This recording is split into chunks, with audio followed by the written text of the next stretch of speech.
Let's go. I wake up to a little bit of drool on my pillow, feel like it's gonna be a bad day. Yeah, I'm tired of shit, and the coffee ain't hit yet, damn, ain't that great. I don't wanna go to work, cause my boss is a jerk, and I'm not even that paid. I need a change in my life, cause I don't feel alive, and there's nothing that makes me happy. Hold my beer for a minute, I'm about to quit my job, cash in for a ticket. I'm going on a trip and I don't plan to visit. I'm gonna stay there till I feel like I'm winning, and this is just the beginning. I need a big change, help me feel like living. I need a big swing, home runs I'm hitting, and I'll never look back, moving on till I get it all. And we all got dreams, we all want things, but what you gonna do for it? How you gonna move for it? What you gonna be? And do you believe you can do anything? But what you gonna do for it? How you gonna move for it? What you gonna be?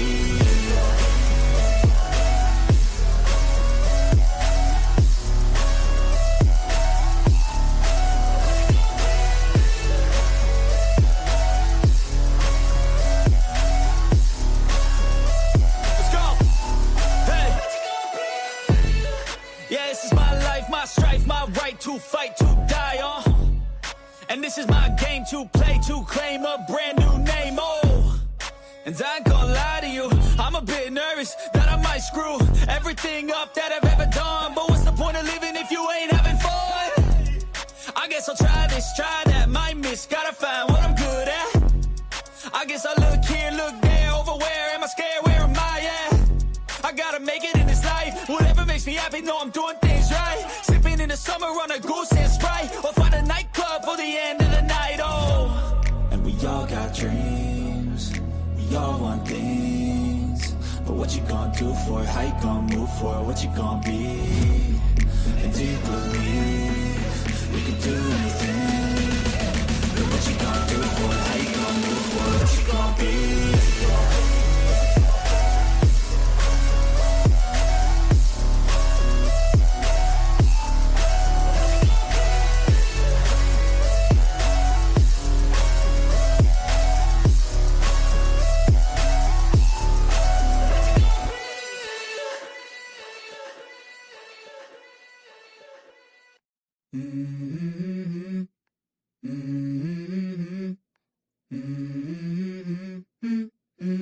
Let's go. I wake up to a little bit of drool on my pillow, feel like it's gonna be a bad day.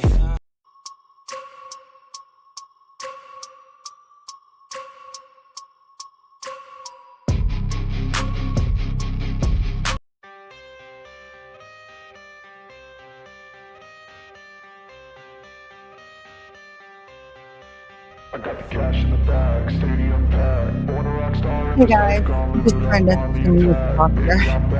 Look at this guy, I love this guy. All right, I think we're better. Hopefully you guys can hear me. This guy cracks me up. I love this old man. Look at him go. He's either getting his testosterone injections twice a month, or I don't know. Some people are just, look at this guy. Look at these guys. They're just doing their best, you know? They really are. These guys too. They're really just trying. This guy this guy right here, really, you've got to respect the just the willingness to keep at it, you know? He really wants to learn. Okay, anyway. Sorry, guys. All right, let me pull this. I'll never get tired of these people. There's actually a new compilation I'm making of dancers, so that'll be here eventually. Hey, Doc Terry, how are you? Thanks for being here, guys. So today, I just wanted to move along with our new topic, guys. The new topic, which is parasocial relationships, right? This is the way I think of everything. I realized it's kind of in systems or something. I had a discussion with AI about it. I mean, I don't think it's a problem. It's just a different way of viewing things. For example, when I recognize I'm starting to feel like I know somebody and I actually don't know them, I want to examine what that means, right? And we talked about that yesterday, in our live stream. And I'm specifically referring to a group on the internet that I'm sort of a part of, as an observer, right? And some of you may or may not be, but even if you're not part of the particular group, understanding the larger picture is still something you could relate to, because this is something that happens really with anybody who has been online for a long time and follows certain topics, whether it's true crime or politics, or it could even be the weather. People will attach themselves, and this is what we do. It's not a bad thing, it's not a good thing. It's just it could be both at times. It depends. It's not new. We talked about that yesterday too. It's not new. People have been fanning over people or standing over people since the beginning of time. Um, the phenomena, or whatever you want to call it, wasn't exactly named parasocial interaction until sometime in the 50s, after they did some experiments identifying it. Psychology is an interesting field because they do these, quote, objective experiments, but they're all done on Western college students, right? I was part of that. We're doing a little tangent here, folks. Sorry. But that's how a lot of these psychological studies are done. They're done on college students in the West, like whether it's Britain or somewhere in Europe or it's United States of America. So, a lot of these studies, what can we gather from them? Well, they pertain to a particular group of people. They're not studying worldwide. The psychology of the West is really well studied in all of these things, but you can't say that if you applied the same psychological principles in another culture, for example, Africa, or what about Native Americans, right? They probably have different psychological outcomes, So it's just a thought. I had just heard that recently somewhere, and I wanted to share because it made a lot of sense to me. Very similar with medical recommendations too, in terms of who they're studying, right? Because who's actually getting health care, right? A lot of people, most people actually in the world don't get health care. And if they do, it's at the end of their life or after some traumatic event or something. And even then, maybe don't have access to health care. And it's really, again, I'll end this tangent in a second, but I just want to say something about that, which is it's really sad because oftentimes we can heal ourselves. And it has a lot to do with how you take care of yourself, what you're eating, drinking, all those kind of things, right? They've just made us believe that that shit doesn't matter and that you can just take a pill and solve everything. And it's a lie. It's just an absolute lie. And yeah, unfortunately, if you want to be healthy, you have to take responsibility for your own health. And it's something you learn more and more as you get older. Trust me. Anyway, onward off of that tangent. I want to talk about today now what happens with these attachments that we develop, right? I think it's really important when we develop these attachments with people that we understand what they are. We talked about that yesterday too. But I also think that people need to stay grounded. For example, let's just say, something you do or write, okay? Just trying to give an example here. Let me think of something. Like, let's just say something that you make a comment under your favorite creators stuff. You make a comment under there like, "Oh my god, I love your work, blah blah blah," right? And or you email them, right? If they have an email, you email them and you just are a sycophant. And you're just like, "Oh my gosh, you're so smart, you're so great. I relate to everything you're saying, all these things," right? Um, because I've done that. Like I've written the same. This is not a judgment. This is first of all something I want people to understand. this is not a judgment to people who do this because I've done it, okay? Like, I've been a sycophant for creators. I don't do it really anymore. I mean, I say, like, obviously, I have it, I'm doing a whole episode on people I love, right? But I'm doing it trying to explain it, right? Because I'm not the person that gets caught up in that stuff. I guess is the point. I've never been that person. And I've been thinking about why I've never been that person. And it's because of the way that I see the world. And I understand that other people probably see it this way too. But then there's a huge majority of people that don't see it that way. And I want to point it out to them what they're doing because it's fucked up. Okay. And I feel like I can say it because I did it myself. I don't do it anymore. Okay. I'm not talking about saying to somebody like that was a great video or I totally relate to what you're saying. I'm not talking about anybody in my chat or on my channel or anything like that. I don't have that type of behavior really coming at me because of whatever. Okay.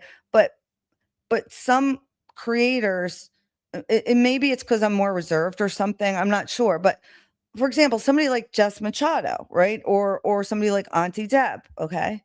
Or somebody like Turtle Boy, all right? These people, because they're so talented and vulnerable and all these other things, people will, become attached to them and feel entitled to something from them. And by entitled, I mean like their time or their attention, right? And so that's not fair to them.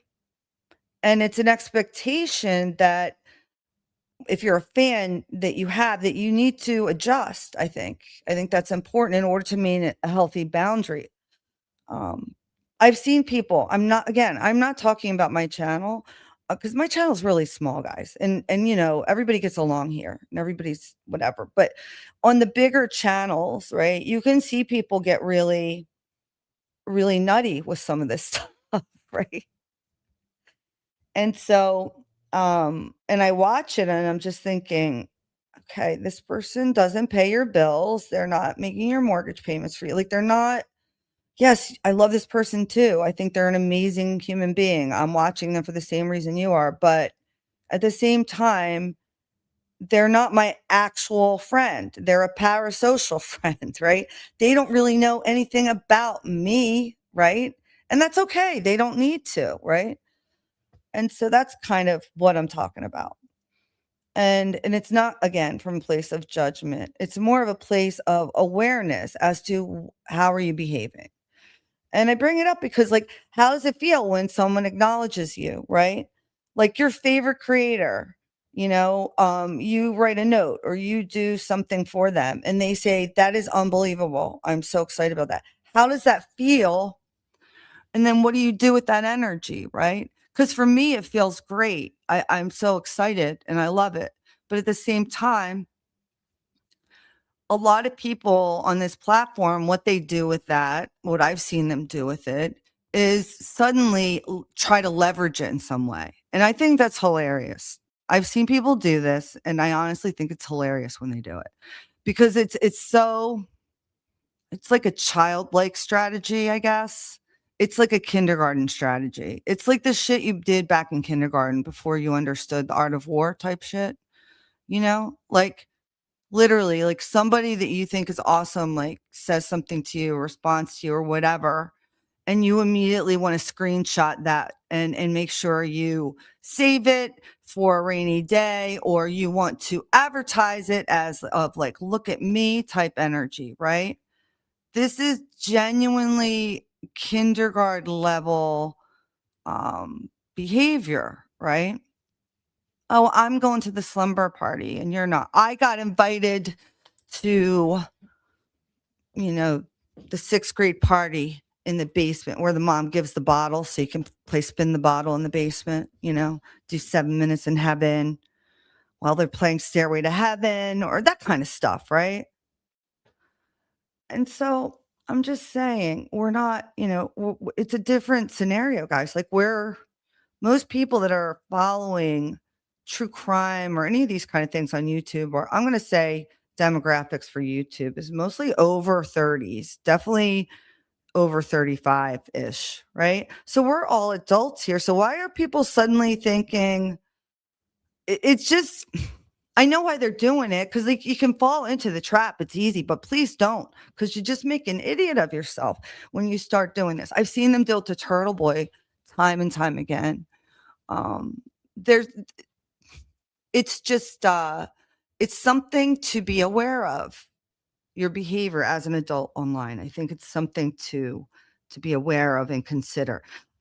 We talked about Nan Gallagher, the healthcare attorney in New Jersey, who has been part of the Karen Reed case, and we kind of went over her story arc and where she ended up.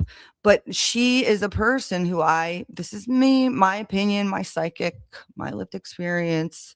You can take this for what it's worth and make your own opinion. But she is somebody who I think clearly demonstrates this whole social media psychology, the whole social media dysfunctional psychology, in which people believe that these online relationships with creators or whatever are suddenly like your friends, and you know each other and you can count on each other. And I'm gonna clear my court schedule and trial for months so I can attend, you know, with the glare. Sorry, I'll never stop laughing about that one. And then also the one about where she wants to let everybody know that Clubber is taking a walk somewhere every day and takes a shit, and we should report that to the town ordinance. Like I said before, if that's the only thing you have on someone, wow. That's all I can say. Wow. Like, okay. Anyway, moving on from that.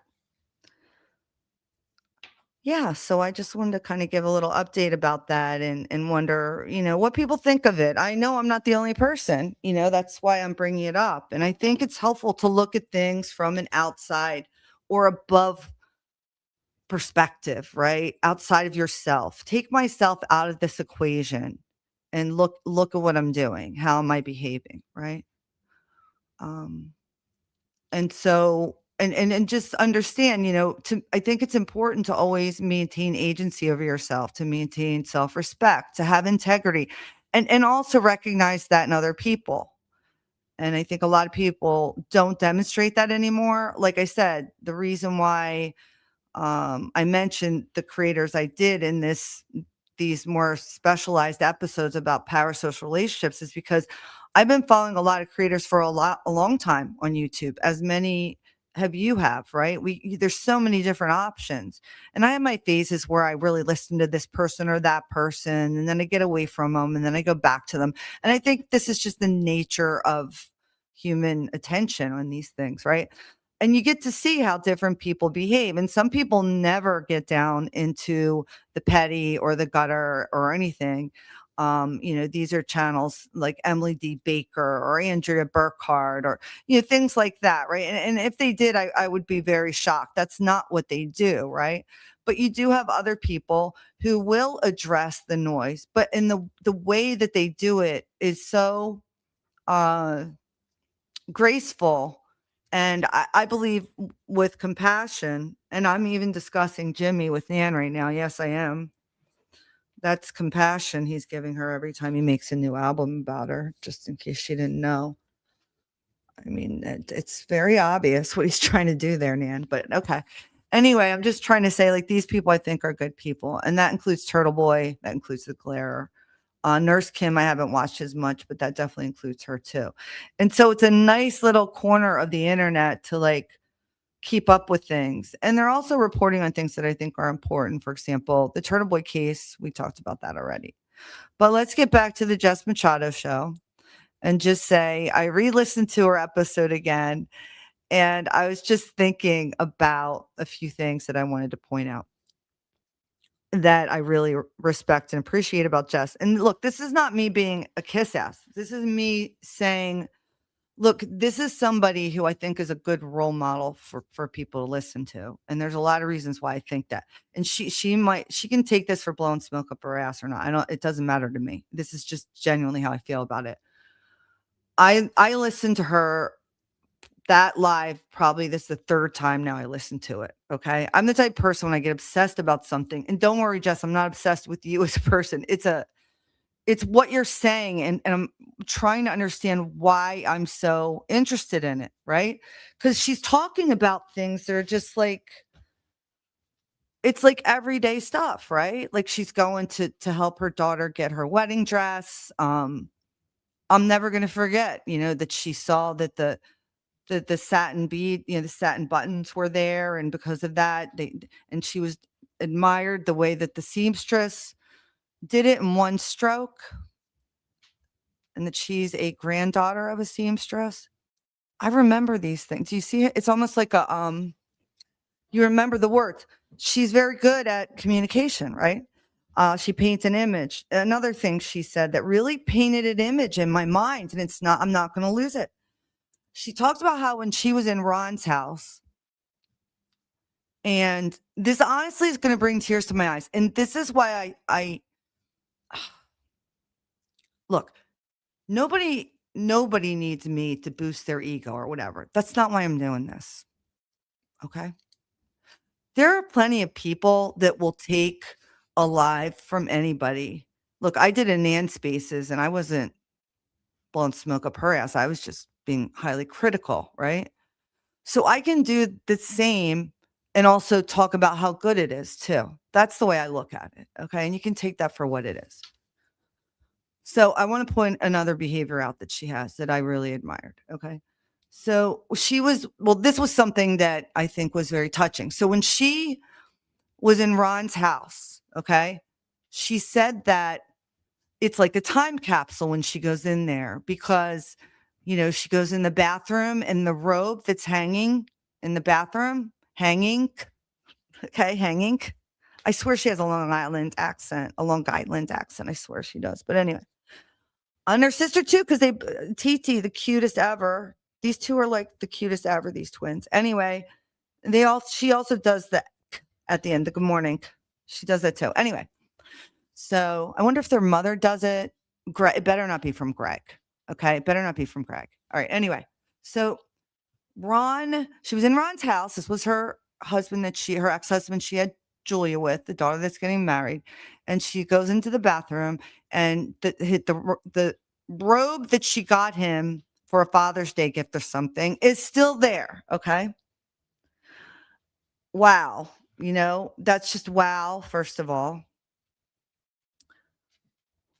For the fact that this says a lot about who Jess is as a person, which means that she is divorced from a man who she has the kind of relationship with that he didn't want to burn all of her shit and never acknowledge her again. Like, men can be just as petty as women with that shit. Okay.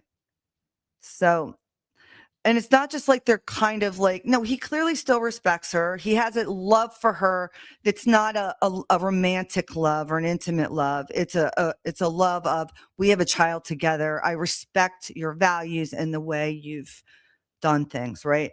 Otherwise, that robe would not be in the house. I don't care if it was for a Father's Day gift, because she bought it, right? Secondly, she talks about when they're in the bedroom and she sees something hanging in the closet of Julia's bedroom in there. And it was something that she feels like probably was put there 15 years ago or whenever it was when they originally put it there. It had never been moved. And she watched as Ron picked it off the pole to hang I think it was Julia's wedding dress on it. And just the symbolism in that moment, that she was capturing that in her mind's eye at that moment. Like, that's so poetic, right? And that's why she's a good writer. She's just a good writer, period. Okay. And I don't think she was trained in it. I think she's just that bright that she's able to write that well and communicate. So she's got her vocabulary, all of it, right? Like, for example, she's talking to Well, first of all, let me just focus back on that moment where she's in the bedroom, okay?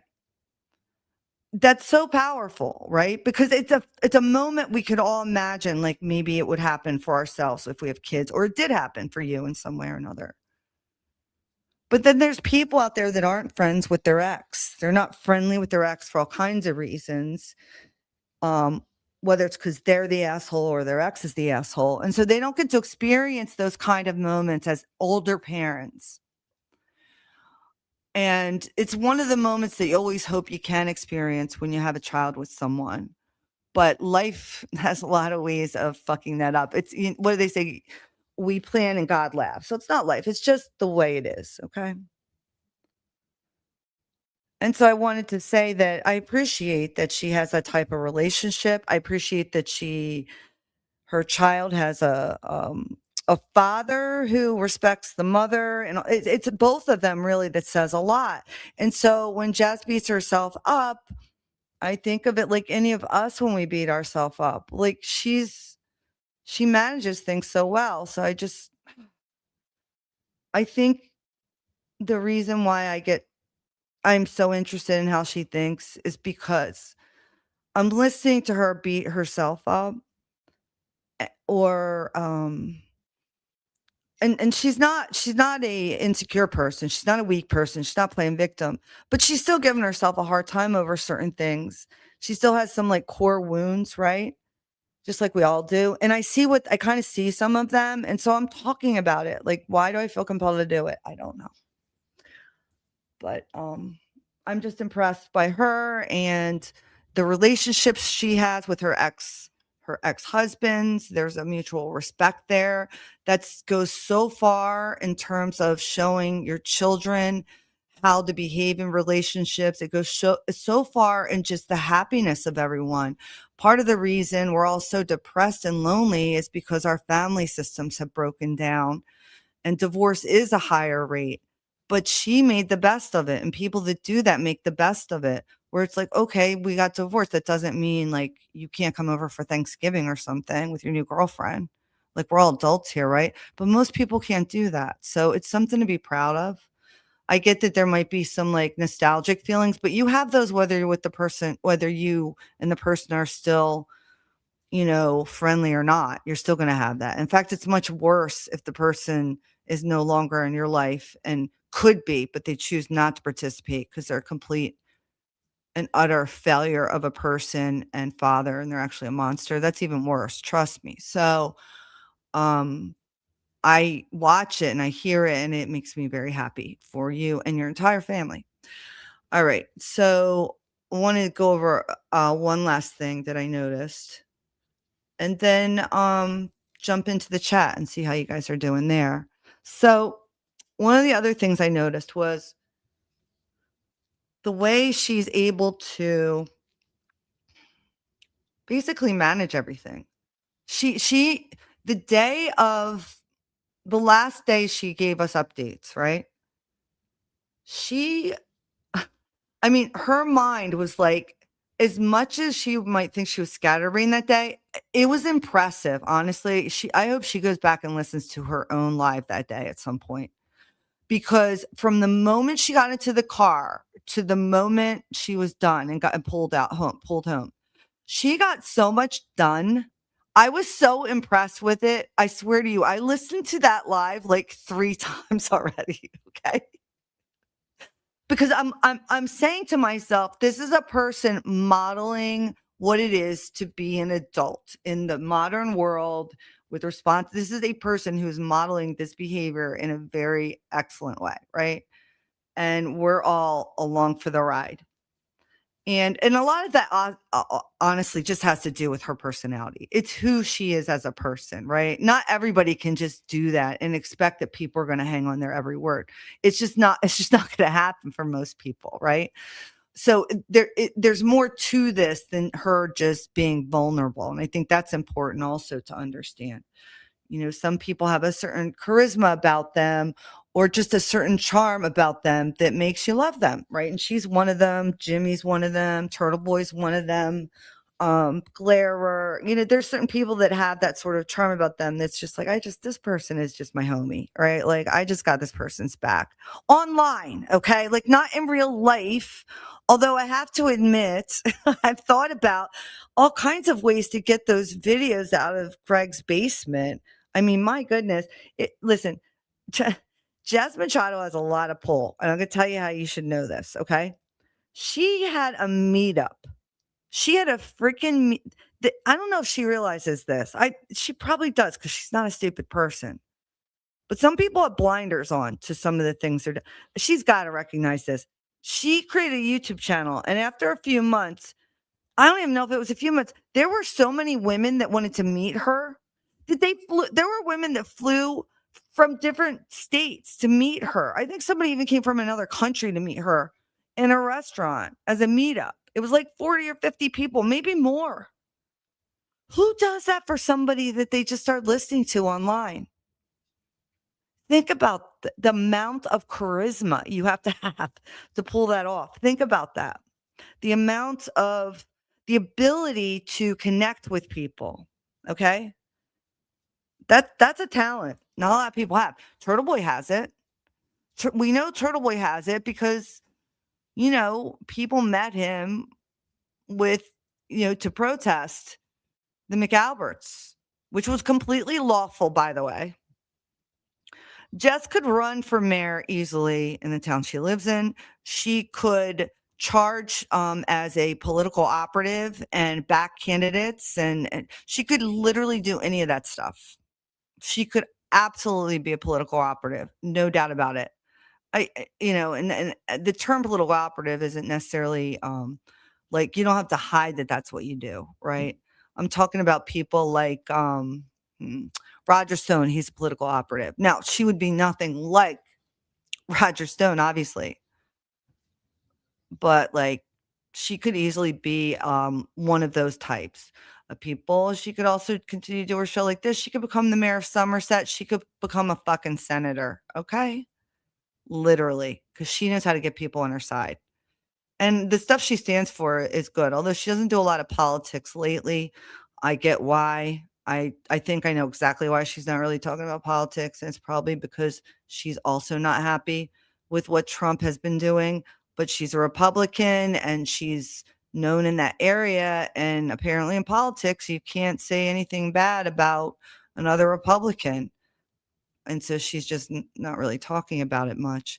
Turtle Boy opened up a little bit the other day on it, and I thought it was great. And he said exactly how he felt about Palestine, about Israel, about the war, about Trump and everything else. And it was refreshing to hear. And there were some people in the comments that didn't like it, but hey, that's what happens. So what else did I want to say? Was there anything else I wanted to talk about? It was really just that. And let me check and see.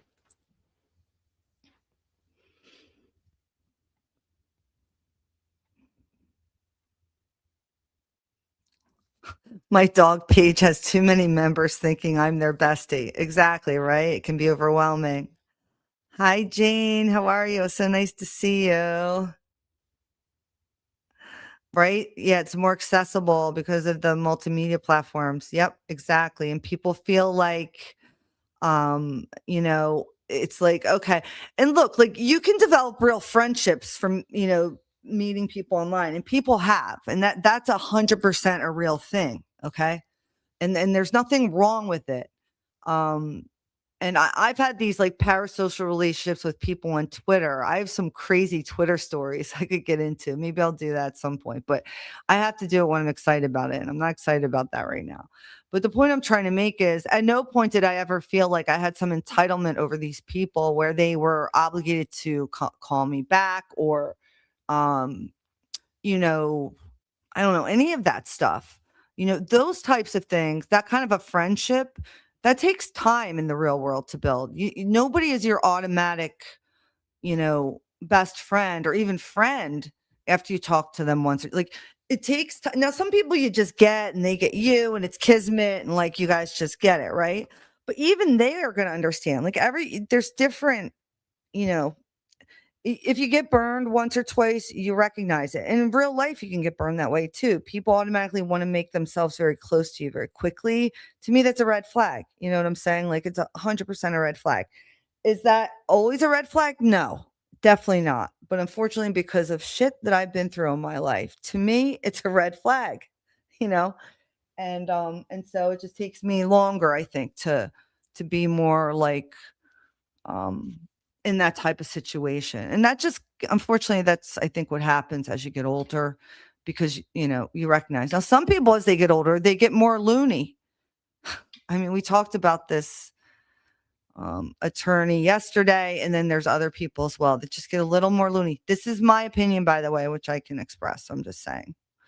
All right, so I appreciate you guys being here. And let me just check if there's anything else I was going to talk about. Hold on for 1 second, guys.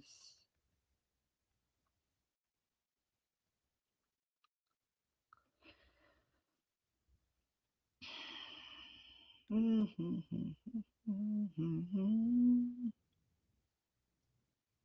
right.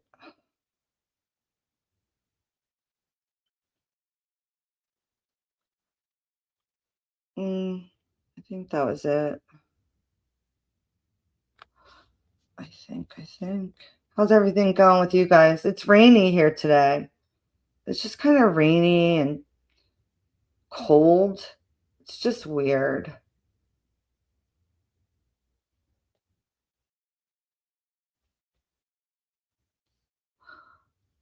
Um, I feel like I need a coffee or something. I just started drinking that stuff. It's called Rise. I got it for Mother's Day. It's this mushroom. They call it a mushroom coffee. It's not a coffee. It doesn't have anything to do with coffee. It's just made up with a bunch of actual mushrooms that are good for you, like reishi and lion's mane. And I don't know. I wish they had psilocybin in there, but they don't. That's a joke, by the way, YouTube.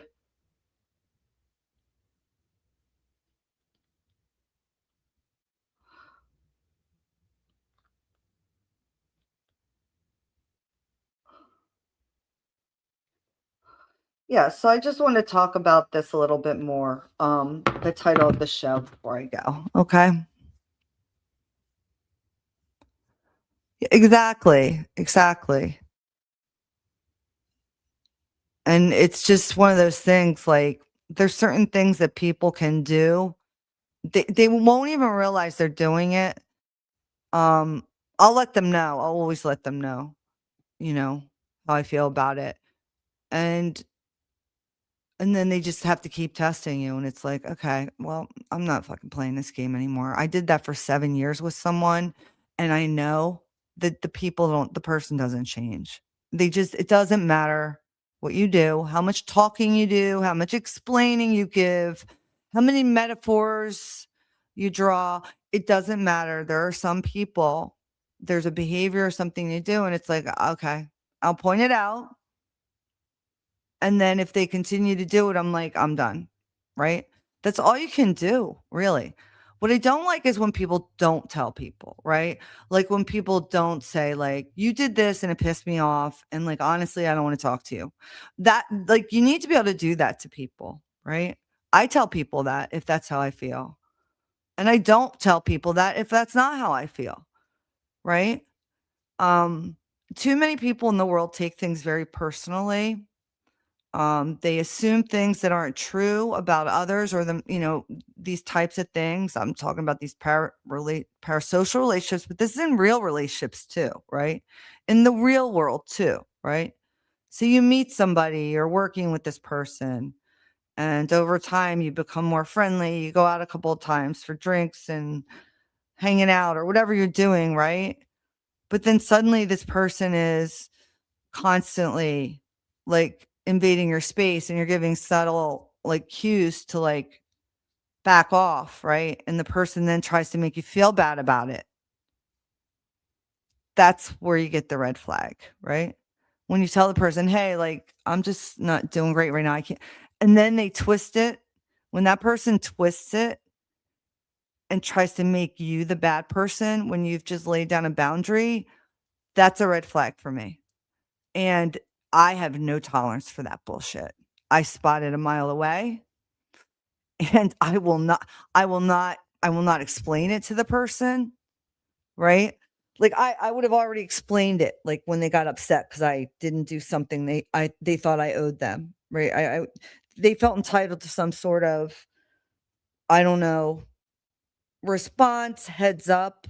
Like that woman was talking about with the glare when she said, "I can't believe he went on his show and said that he wasn't gonna have guests on anymore, and he didn't talk to me about it beforehand."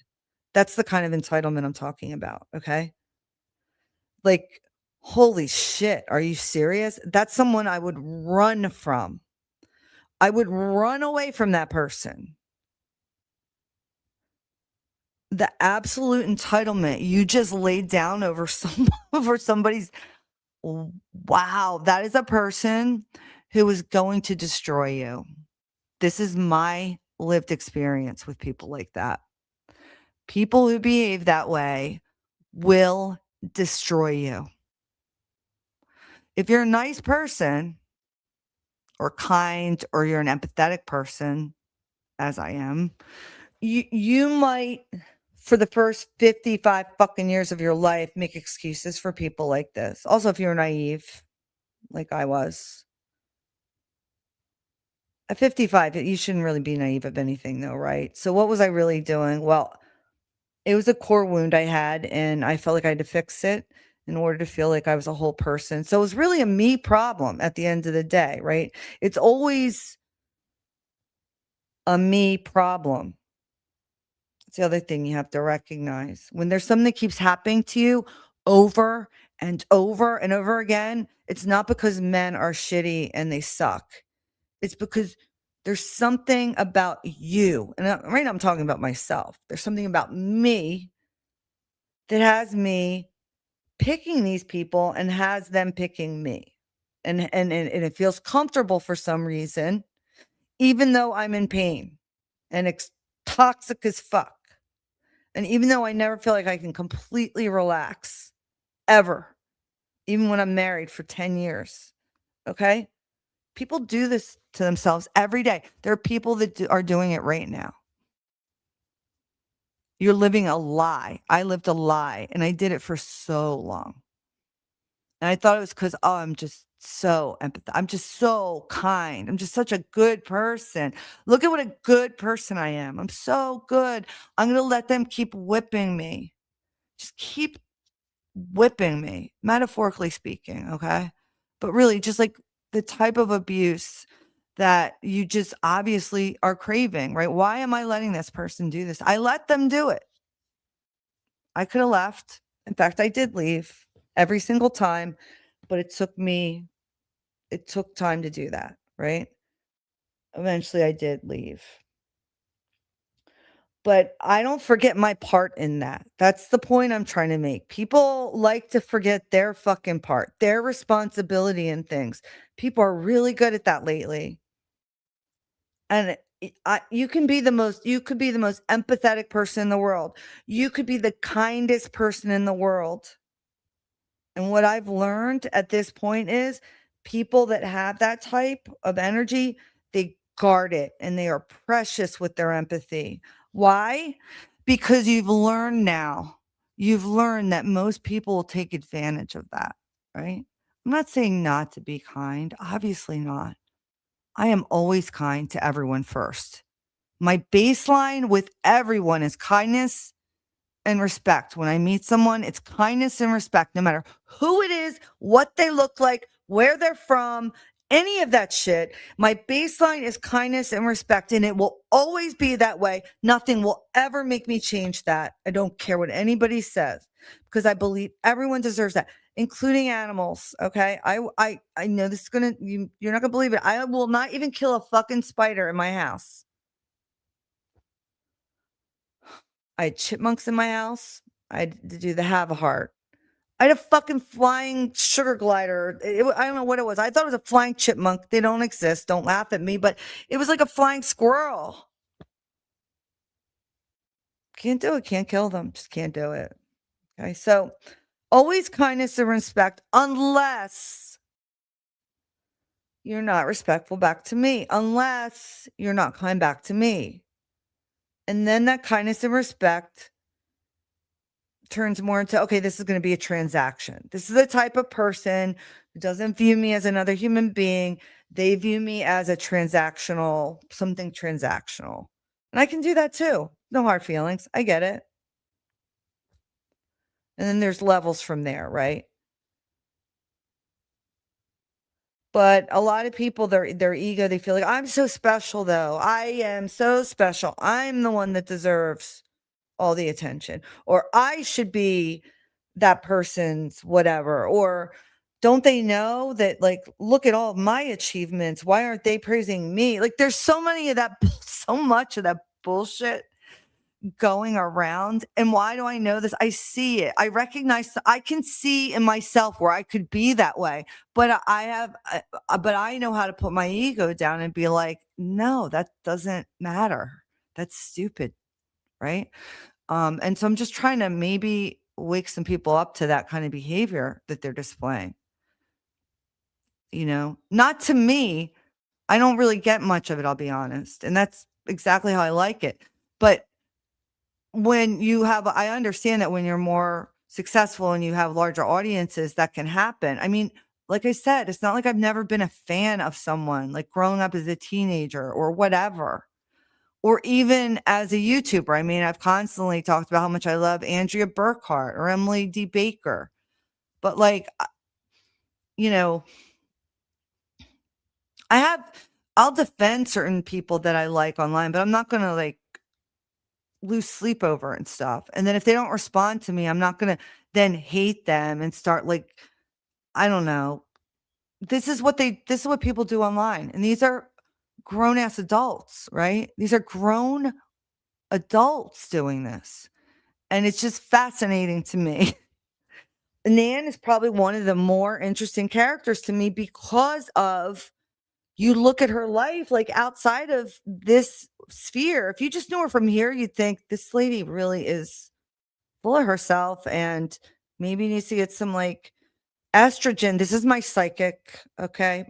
This is my allegation. But like outside of this sphere, and you just knew her as a healthcare attorney, you'd be like, oh, she's got her shit together. Good for her. Look at her. Right?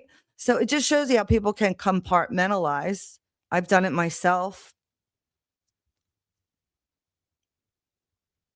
So it's just a matter of seeing your shadow, and it sucks. It sucks when you see your shadow. Those are the long dark nights, right? Seeing your shadow. Those are the nights you're crying, or the nights you're saying, oh gosh, what did I do? Okay, I see now. Those are not easy nights. Anybody who's had nights like that knows what I'm talking about. I've had plenty of them. But they're good they're important, I think, for spiritual growth. And that's how I view them now. So any pain I have, any suffering I have, it's all for spiritual growth. That's all it's for. So I've learned to sort of understand my depression that way, and sort of um, look at things a little differently after I ask for some help from God. So that's my take on that. I'm gonna go, guys. That was another little tangent there. I'm just getting a little tired. You know how I am. But I did want to just get on here quickly and talk a little bit more about this. And, this will probably be a segment I keep doing. I'll still do updates on other things like I usually do. But I do like to follow what's interesting and exciting to me at the moment. And I appreciate any of you guys that listen to me and come along for the ride. I really do. It means a lot. All right, guys. So just going to take a look at your comments. You don't kill anything either. Yep. Nice to see you.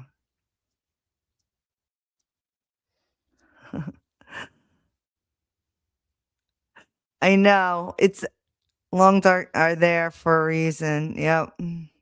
Absolutely. Yep. Yeah, these things are crazy, these parasocials. And Yeah. Here, let me show you the doggos here. Hold on for a minute. Okay, look. He's sleeping. Bobby. Bobbio. Oh, are you sleeping, baby? Are you sleeping, huh?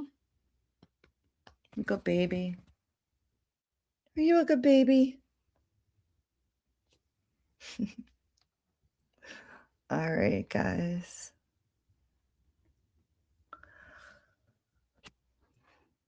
Oh, look, you're going to stretch. You're going to stretchies. Stretch.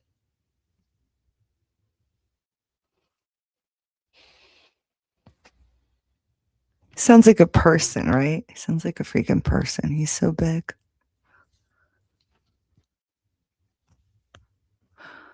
Okay. Oh, you know what else? I'm going to actually play this because it finally uploaded before I go. So hold on. Let me play this. Hold on.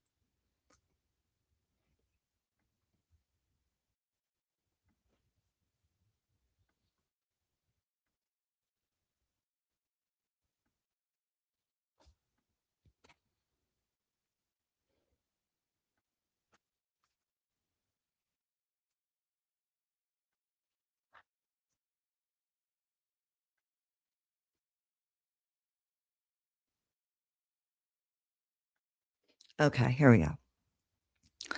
I wasn't able to play this the other day because it wasn't uploaded. So let's do it.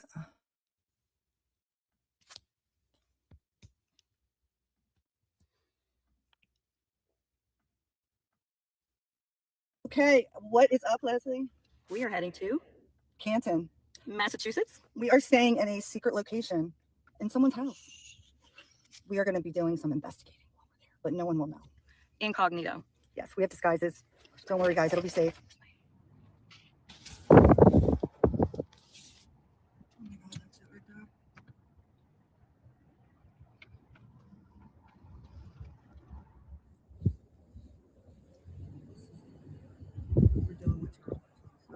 Yeah. Look at that. You telling me you can't see him? Get the fuck out of here. I mean, see the door? You see the side door now? Okay, now I And see then it. You see the front door? Yeah. You get it? But it's like, Look at that. you guys, there's no way. I mean, their yard is so much smaller than I thought. And there's where poor John was, and it's like, it was so close to the house.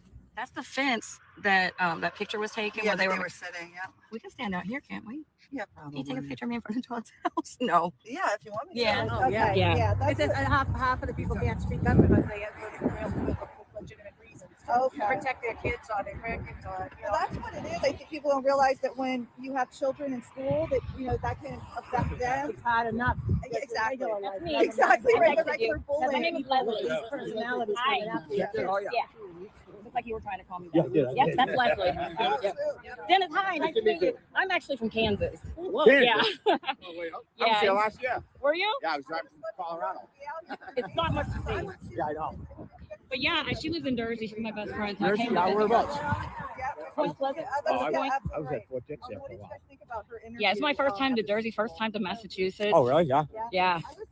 It's just awesome that, we were, like I said, we were. The police badge? Oh, wow. Isn't that nice? Oh, my gosh. Yeah. It looks real. I'm not obviously going to try to Yeah. touch it, but. Holy crap. That's So so that's sad. actually that's a lot further away. The fire hydrant. I thought the fire hydrant was like right here with the pole, Yeah, me too. but it's like over there. But honestly, I don't understand. He was right there to the right. Is that where he was, around that area? Yeah. Well, I think he was a little closer to the flagpole. Wait, do I see? Is that a piece of tail light? Wait, do I see? Is that a piece of tail light? I'm just joking. Ah! Turn mine off. Oh my God.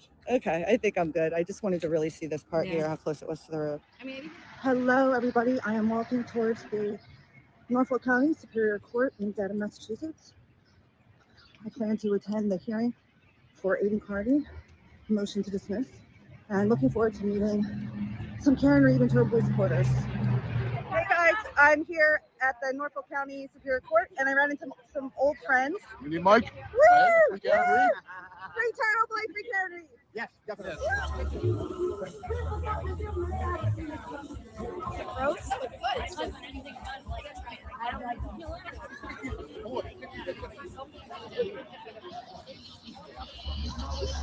Guys, this is like a party. Everybody's really happy and super friendly. Just waiting for Karen Reed and her team to show up, and I'm really looking forward to saying hello to Turtle Boy and meeting Mark Federer if possible. There's Nan, and here comes Karen and her attorneys. Tom CPU. That's Tom CPU. Crazy knowing all these people, it really is.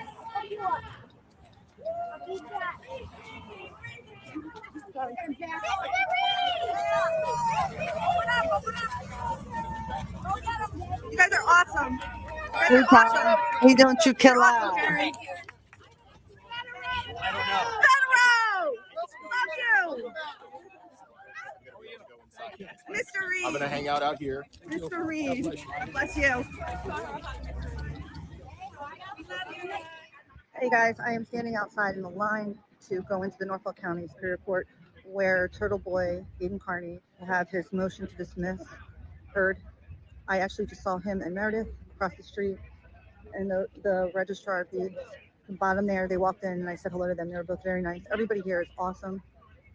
A lot of just really nice, peaceful protesting. There's no fires or bombs. Nobody's breaking any glass. This is an actual peaceful protest. So I'll keep you guys updated.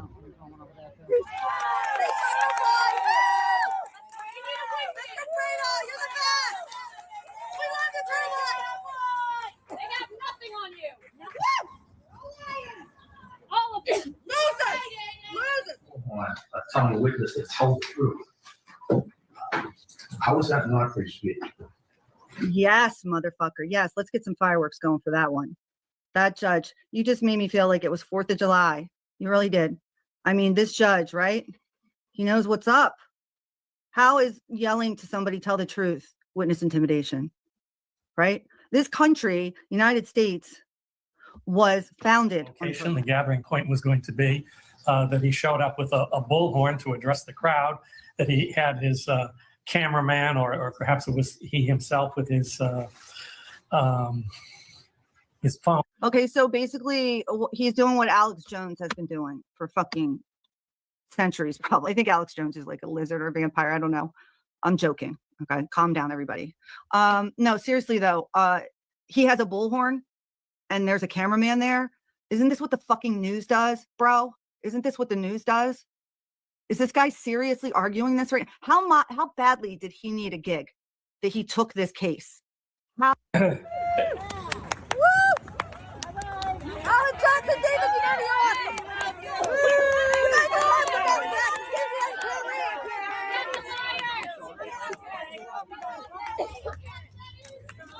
I'm telling you guys, I really think, yeah, Alex Jones was replaced. It doesn't surprise me.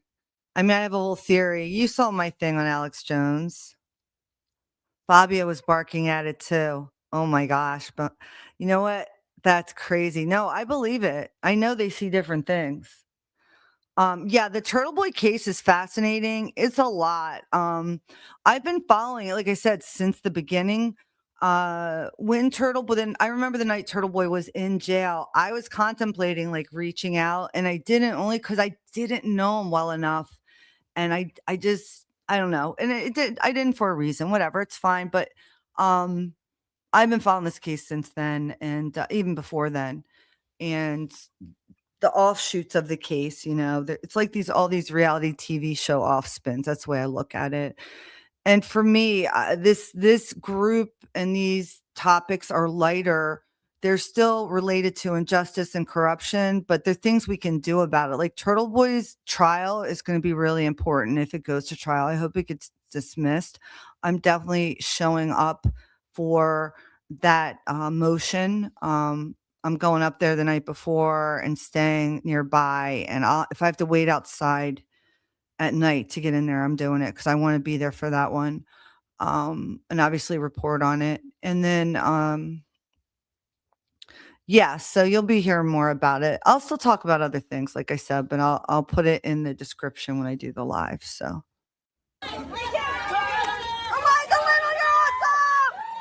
Oh, you're a sweetheart. Thank you, True Killer. Thank you so much for that. I really appreciate that.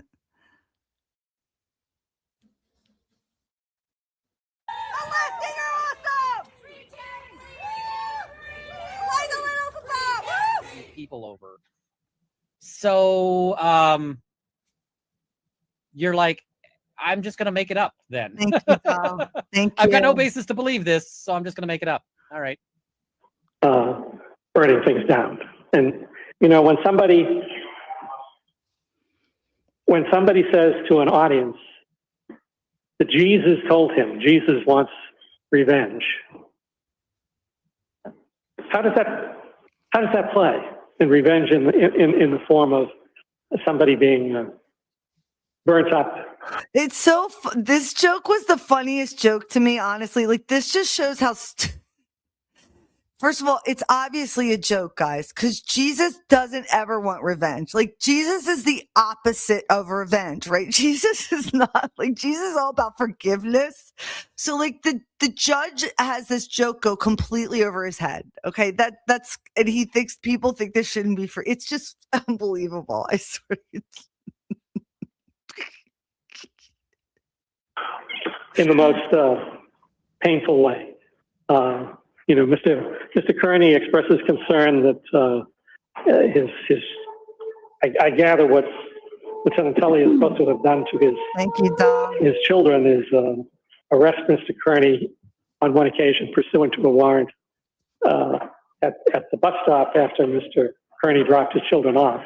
And it could be just some Tom, Dick, or Harry on the street. What she's going through is, I've said this before, it's like a cornucopia of legal issues. Everyone's doing a different thing for her. Lawyers are not cheap, whether some are pro bono, some are not. Lawyers have costs that are not fees. Experts, like in that beautiful song, thank you for putting that together. By the way, I have a comment about that. But you know, when you put together all of the ingredients to defend yourself against an institution, it's never going to be enough. But I did want to comment on your song, because someone had said to me, I don't know, maybe 2 weeks ago, they said, hey, Nan, you know you've arrived when Auntie Deb has put you in a song. And I was like, oh my God. Do you see his face? It's the best. I love watching his face. And have you guys heard any of Jimmy's songs? We're going to have to play it. You guys really have to understand the depths. Hold on. We can't even wait for this. Hold on. Oh my God. You guys have got to hear this. Hold on.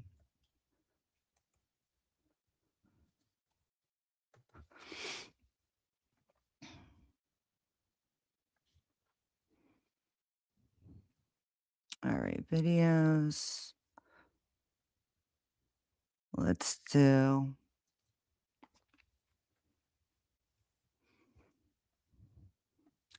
Nan. Oh,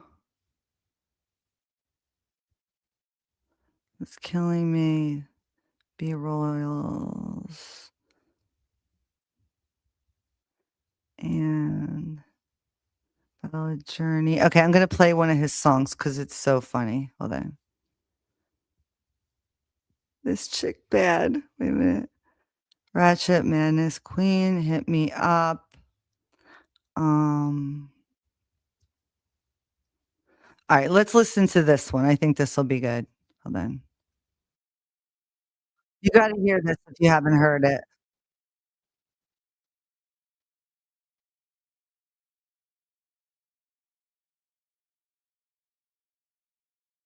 Was built by 2 engineers. Okay, I'm not going to play the whole thing. I'm not going to play the whole thing. You should go to Jimmy's channel and watch all this, but you got to hear. This is the kind of video. He's been doing this after they had their split, after he and Nan had their split, after Nan got really nasty, okay? And she deserves every bit of this. This is medicine for people like Nan. She should listen to it, but she's not. All right, so let's go.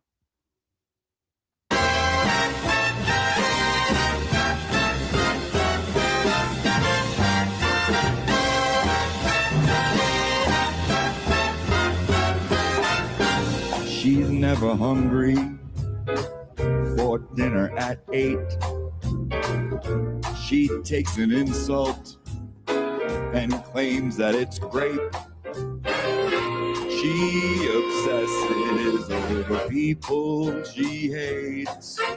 That's why the lady is a scam.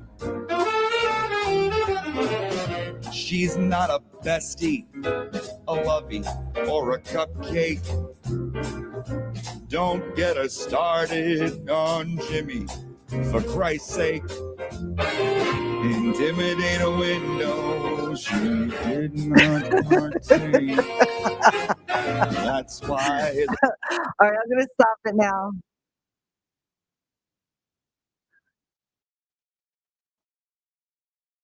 So Jimmy does stuff like that, and it's amazing. Okay, so he has so many great songs about Nan.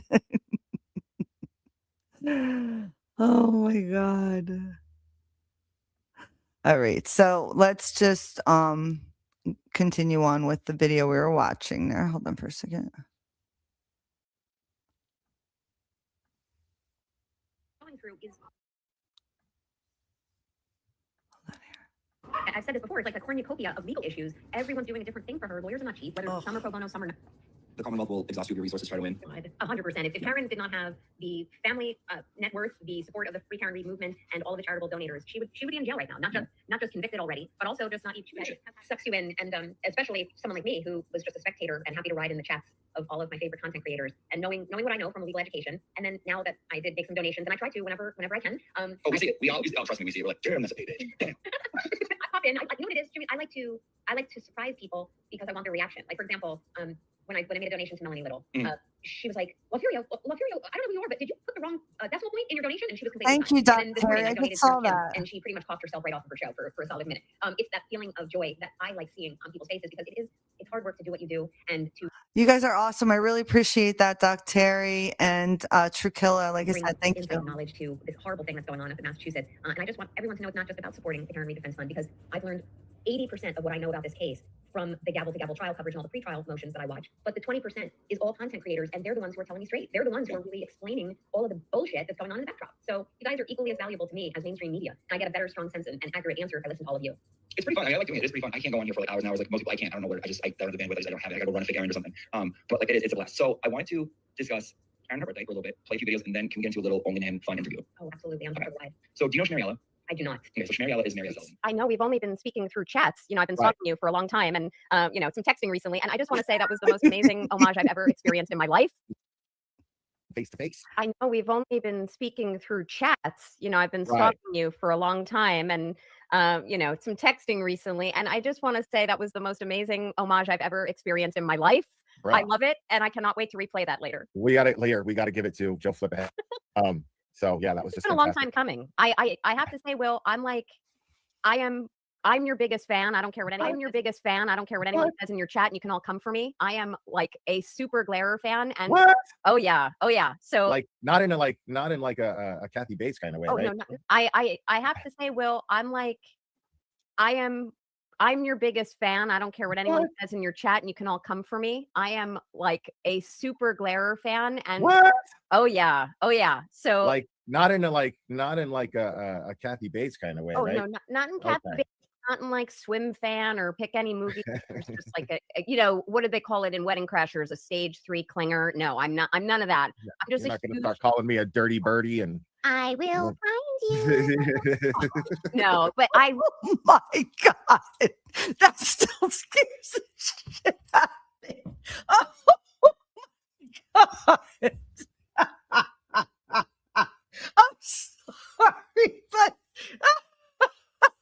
I gotta rewind that again. I can't get over this shit. There were signs, Glarer. There were signs, my dude. Oh, let's do it again. Time coming. I have to say, Will, I'm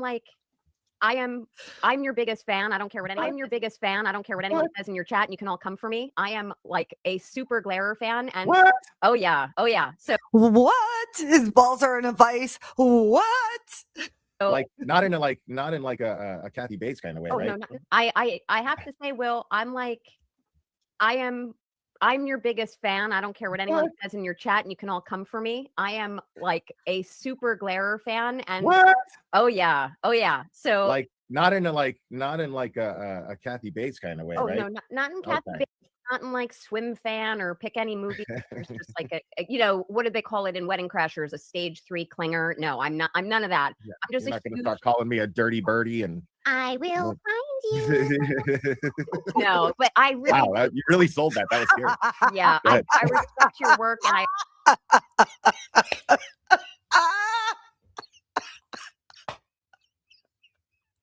The glare is so shitting his pants right there. He's so shitting his pants.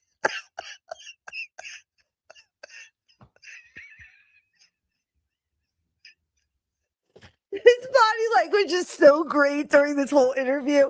I just love watching this too. I've watched it like 3 or 4 times. It's freaking hilarious to watch how uncomfortable he gets with this woman when she says stalking and his eyebrow is like perched up and he brings up Kathy Bates and he knows. He knows, but he allows her in just a little bit anyway because she has the authority, the title, right? We talked about this. She's an attorney.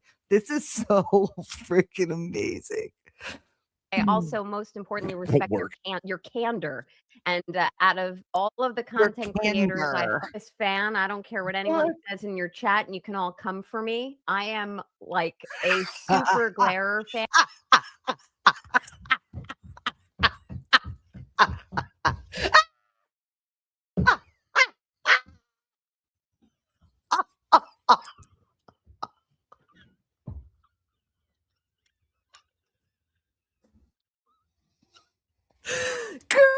Girl, you make me crack up. Exactly. No wonder why he panicked. You heard me talking about the dog shit.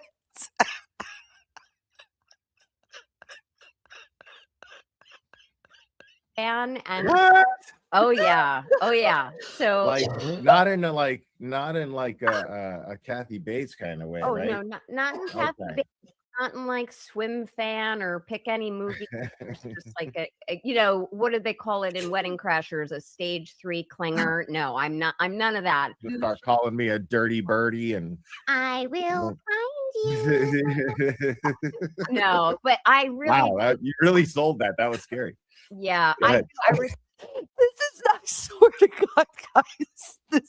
She said all of this. I'm not like clipping it to make it sound like she said this. She fucking said this shit verbatim, yo. She said it verbatim. Like Doc Terry just said, she's being very honest, right? She's being very honest. There were signs, right? There were signs. Respect your work, and I also, most importantly, respect your candor. And out of all of the content creators I follow, she just knows. You are the most like me, and I am. Oh yeah, you are just like me, and you're not afraid to call bullshit when you see it. Well, see, I love that. You know how refreshing that is to come from an attorney talking about this case? Because like even Bettero doesn't hold back, but he kind of holds back. You know what I mean? Bettero is always like respectful, you know, and always like kind of watches his language and whatnot. And he's careful about what he says to be, but yeah, well, and I love that because you know what? Fuck that. You know what I mean? At this point, it seems crazy to sugarcoat any of this. It seems illogical. It seems irrational almost to sugarcoat any of this. This is the most insane thing that I've ever seen. It's the biggest perversion that I've ever witnessed in my life. This woman lives in my state, okay? Like she owns a healthcare practice. I actually contacted her because I was looking for some advice on certain things about starting something, and she gave me her assistant's email, Arden, that I emailed, and then they never got back to me, which is just as well as far as I'm concerned. But wow. Time of the justice system. Oh, I agree. And also, early on in this case, when I kind of started following it after Turtle Boy started covering it, became very notable to me. I was like, okay, I see they're kind of going through their proverbial motions. And then it hit a point where it's just completely flipped upside down. And for me, the gloves are off. And that's right around when. No, that's okay. They're going to find you too. Hey, guess what? Guess what, though? Guess what? She want to find me? I'm gonna open I'm not gonna open the door. I'll go outside and I'll talk to her. I ain't afraid. You know that, True Killer. I ain't afraid of nothing. I ain't afraid. No, I won't. No welcoming into my home. I will not open the door for you, but I will walk outside and we'll have a discussion. That's what we want to do. Obviously, I'm being facetious, guys. Don't anybody get upset about that. When I got more visible, I guess you would say, in terms of the content creators, like I'm like this, someone has to additionally step up for this woman who has hopefully, a little legal acumen so they can try to show people, hey, this is what it means. This is the way it's supposed to work. And, I've seen even in your streams and others, I add a little insight, and I know Betero did too. So I am not Betero, but it's part of my mission, a personal. That's right. You can do all the work and find me. I don't want to find you, but then I'm gonna get you. I'm gonna get you. Like I said, it's just crazy. People talk so much smack, right?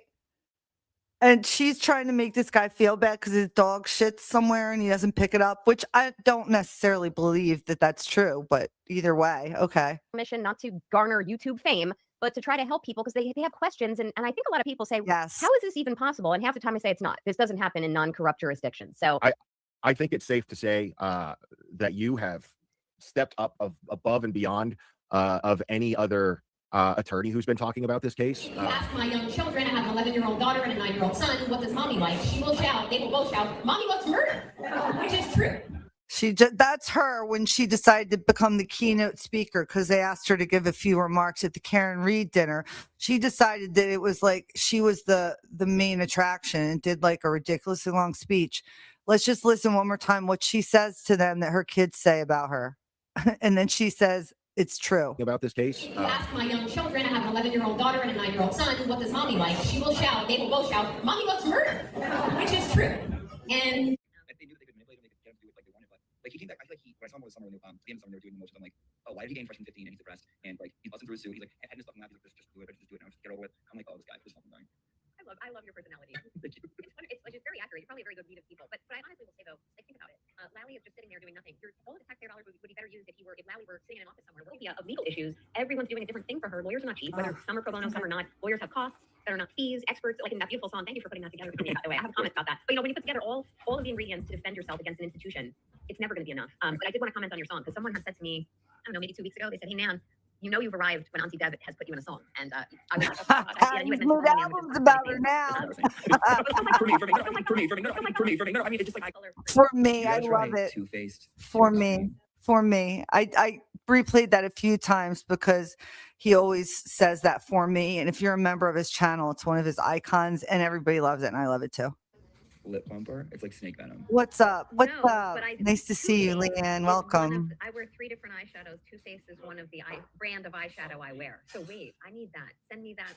I will. You know you need it. Too Faced, Too Extreme Plumper, the extreme one, and it's literally like you've got a snake bite. You come out, you're like, yeah, it's fabulous. I need that so I can like beguile. Yeah, if you don't gotta explain why, we know, we get it. It's okay. No, I need to beguile the judges I go before. I need what? Okay. Nice. She's a lady. Yeah. Thank you. Exactly. Satan sends $5 and goes, how do you feel about the devil? I like the devil very much. Wouldn't have God without the devil. What? Honestly, though, everybody's got a devil. Look at that, guys. Is that normal? Is that a normal response? Oh, you need it. Too Faced, Too Extreme Plumper, the extreme one, and it's literally like you've got a snake bite. You come out, you're like, yeah, it's fabulous. I need that so I can like beguile. Yeah, if you don't gotta explain why, we know, we get it. It's okay. No, I need to beguile the judges I go before. I need them to say, "Oh, okay, she's got nice." She's a lady. Legs. Yeah.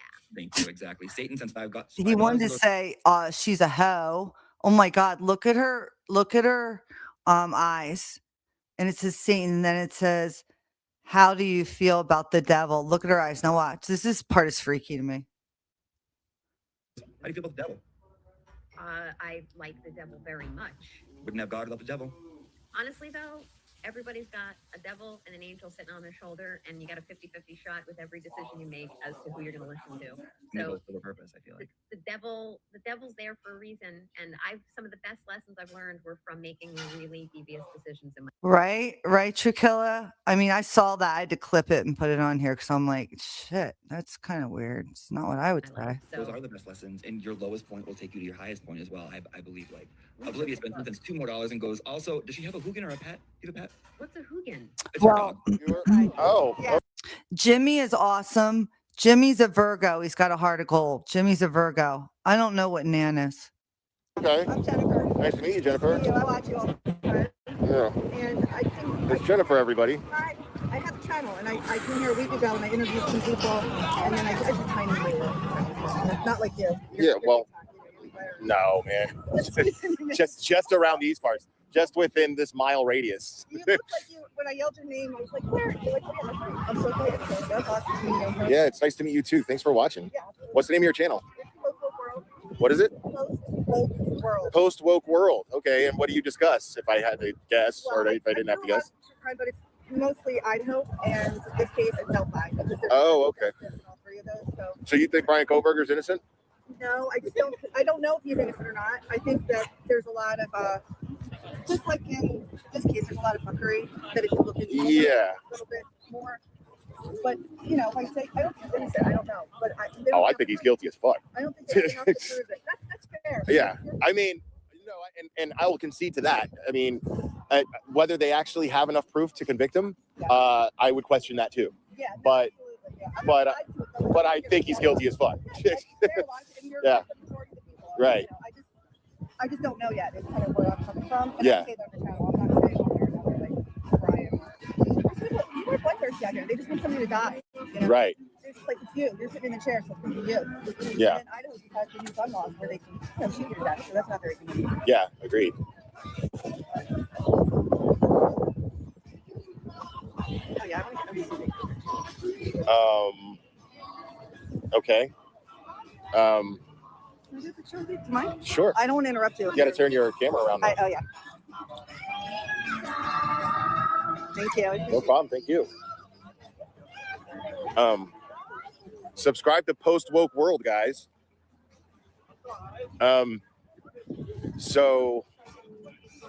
Here, I'm gonna have to mute.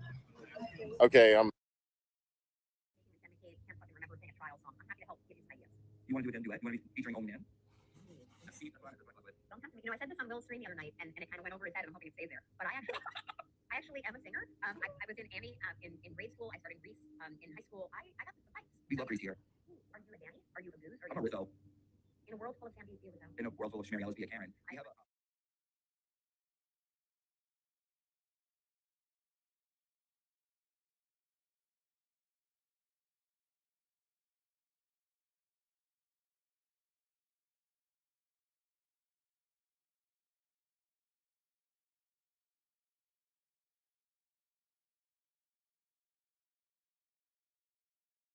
Winning!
Out of Waterfall Restaurant, had something to eat, and just walking up the street towards the infamous D&E Pizza. Oh, and it's right next to CF McCarthy's. Just getting a look at everything for myself, and very nice little town they have here in Canton. Trying to be low-key because I'm sure these people are sick of people. I will tag a documentary that Turtle Boy did. It's not even that long, that explains the whole thing. And then once you see that, you can go from there and listen to different people. And I also have some videos here on it too, but I think his documentary is probably the best, the one that I'll tag it under here. Like me, but I really did want to just get a look at it for myself. It really is small in the waterfall, and there's no way that people did not hear each other in there. So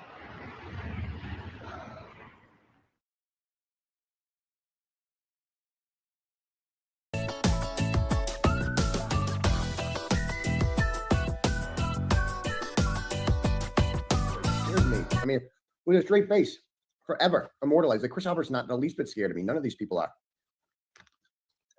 But they're rattled by me. That's the problem, is they're rattled by me.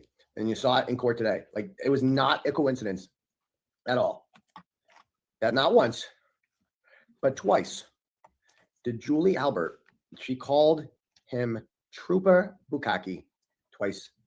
Dude, that happened, dude. Like, everybody in the courtroom just looked at me like, you did that. Like, that was all Turtle Boy. It's in her head. They're all in there. And they all just kind of looked over me. They're trying not to crack up, and I'm going, like, I'm trying. Like, I'm trying, dude. She called him Trooper Bukkake twice. And it's because I was there. No one in the world can convince me that it's not because I was there. Like, I'm like, holy shit, she just said it. Like, she just said it. Like, the only reason she would call him that is because I call him that, because she watches the show. Cocky was watching that, and he's like, fucking, that's going to be my name forever now. Like, even when he's watching that, and he's like, fucking, that's going to be my name forever now. Like, this cell phone data and how complicated it is. And she keeps saying it's complicated. Have you been recently dealing with the Celebrite stuff? It's not that complicated. They just download everything that's on your cell phone, and you can literally search and see everything that individual has done. I have plenty of cases. All the cases that we got, and especially recently, have involved Celebrite. And everything is downloaded. It's a software, and you can actually see exactly what time certain things were done.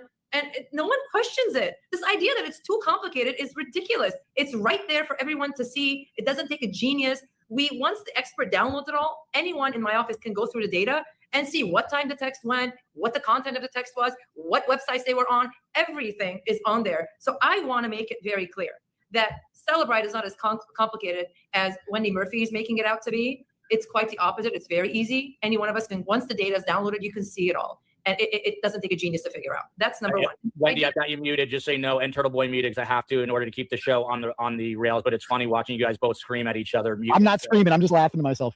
It's entertaining, though. Final thoughts, Wendy. Final thoughts. I am going to say that there aren't enough stupid jurors in Norfolk County to acquit her. There just aren't enough of them. There might be a few. They're not stupid enough in that county. They're pretty educated there. Defense attorneys will put false information into the court of public opinion because they can. There are no sanctions on that side, which is why you get the imbalance of false stuff from the defense and virtual silence from the prosecution, except that they can respond in court documents, which they do. But then nobody goes and reads the goddamn court documents. The court documents in this case make clear why the Turtle Man's claims are nonsensical, but you got to do some legwork. Get off your ass. Stop watching these stupid shows. Not yours, Joel, but go read the goddamn court documents so you don't sound stupid when you buy into this nonsense. The most important evidence in this case, I'm going to restate it because we can't afford to get distracted. A man is dead. Justice should be done. The way to do that is to find the truth, not distract the entire world with nonsense. The physical evidence is consistent with her hitting him with her taillight. Why? Because she hits him in the front. He's sitting on his ass because he's drunk when he gets out of her car, and he falls on his ass. She hits him in the head right here, which is where the first injury is. He goes backwards and slams his head, not on the grass, on the asphalt. That's where he got the big cut in the back of his head. That's where the fractures and the bleeding happened, which came forward like they always do and created the two black eyes. Typical injuries that you see from head trauma. Then a plow comes along and scoops his body down a bit, up onto the grass, but guess what the plow gave him? Scratch marks. The medical examiner said these marks have nothing to do with a damn dog. Stop blaming the poor dog who can't defend himself. This is from a plow. They called it blunt force trauma. Those are those scratches. And the most important thing is everyone will agree, if you just read the evidence, that taillight broke right then and there when she smashed him in the head. Her taillight wasn't broken before, and everyone agrees it was broken when she returned to the scene in the morning and found the dead body. And this woman is an actual attorney in Massachusetts that teaches at an actual law school. She is off the rails. I forget her name, but you're going to see her son in a minute after this. He just graduated from law school. He's another one that's a little bit odd. Pieces of her taillight just happened to be found near the body. She can't explain that away. And again, I remind you, what else was found in her broken taillight, which, by the way, was also surrounded by damage to the paint? There was a bit of a dent to that area around the taillight. And guess what else was found embedded in her taillight? Human hair. Human hair, not dog hair, not turtle hair, human hair. We're going to now assume that the police conspired, plucked hair out of the dead guy, went back to the scene and stuck it in the broken taillight? Use your friggin' head. Don't make such fun of the criminal justice system. This is embarrassing. You should be ashamed of yourself. I'm so sorry. I'm so ashamed of myself. You should be. Like the fact that This is her son now. This guy in the sweater that you're about to listen to, not the glare who's going to talk for a second, but this guy in the sweater. This is that woman, Wendy Murphy. That's her name. This is her son. He caused so much chaos while people were waiting outside to get into the courtroom during the first Karen Reed trial. Watch this. this is even a thing is mind blowing. Go back Stay home. here. You have to stay here. They have crews that are Well, who here. was staying here from Boston 25 News? Oh, there was like 6 people here. Was there 6 people from Boston 25 News here? Is that true? Well, they're out doing live shots all fucking. You are a fucking moron. Okay. They literally- Really sleepy. Okay. You are so dumb. Yeah, like Turtle Boy is like trying to just. They are rattled by him. I mean, Julie Albert testifying and saying, Officer Bukaki. I almost fell out of my chair. I was like, did she just say what I think she said? It's because of Aiden. Aiden has been calling him that since day one. You are to respect the line. Is that? You know what we'll do, Trukilla? We're gonna go over some of the court things that happened in the first Karen Reed trial after this, because I have a video on it, and then I'll link you to the Turtle Boy thing. Anybody who's interested in learning more about it. Was there a vote that took place or something? It's not a democracy, you moron. Well, that's what voting usually is. Right. It is a collective consensus that you may leave the line to go to the bathroom. People get here and they put chairs because they're doing camera shots and they got to come back. Yep. So it's kind of understood that if you have a chair here, Okay. you got to. So you can just come here at 7 o'clock and put You your can chair come here here. at 8 p.m. the night before. I don't know. I get here at 4 in the morning. Okay. And I'm paid by Channel 7. Oh, $8 an hour. don't even. Okay, yeah. Don't even engage with him. No, so all right, so somebody do this. So No, you're not. So if somebody puts a chair, like if I just happen to oversleep and come down, I don't have a right. If somebody, if Curtis puts a chair, I don't say, well, We don't Curtis, I've been here every day at 4, but I overslept today. I mean, so all you have to do is just come here at 7 night before. put your chair right, and you go back. right. Bottom line here, if I'm able to We may allow that. You may leave the line to go to the bathroom. You may leave the line to go get food. You may be an accused rapist who admitted to their crime and sent a video of it to their victim, Lindsay Catani. You may do that. We may allow Matt Johnson or whoever the fuck to go to the bathroom or go get food. Okay. Fuck off. So who put Boston 25's thing? Whoever the fuck worked for Ted Daniel and was here last night. Okay. You weren't here, were you? Were you here when Matt Johnson put that down? No. Were you here when he Nobody took the seems video? to be here No, when Matt Johnson- because people work shifts. Get someone to fucking work Well, for who's you. working the shift right now from WBZ? I don't see. They're over there, you fucking moron. Well, what about Court TV? Who's working Wherever the fuck they went. Okay. You need to understand you control nothing here. You are at the whims of your colleagues who outvote and outnumber you. You don't have to be smart. And we come from all different people. And a lot of people are just like me, all different ages. And what we know. This is what the Karen Reed movement was like in the beginning, and it's a shame because it's not Reed. I don't even think is part of it anymore, but this is great. Is right from wrong. We don't need a degree. It's right from wrong, and it's right in the case notes. And they can't figure it out, so they say they must be getting paid. It's just another distraction to take the focus off of them. Exactly. right, like because I mean I'm gonna go ahead because again, what's Court TV's motive for making these these accusations that are unfounded? That's what I want to know. Like who's paying Court TV to spin these narratives? This is what I want to know. I mean, Isn't it fair to accuse Court TV? I think, because we're getting paid now. This is a new narrative that's coming out, right? And you showed the Mellow clip. I watched the show and I saw you stream. I wasn't able to go to court. And for all those people that think that court was light on Friday, there's only so many days you can take off from work and go to these ridiculous court cases.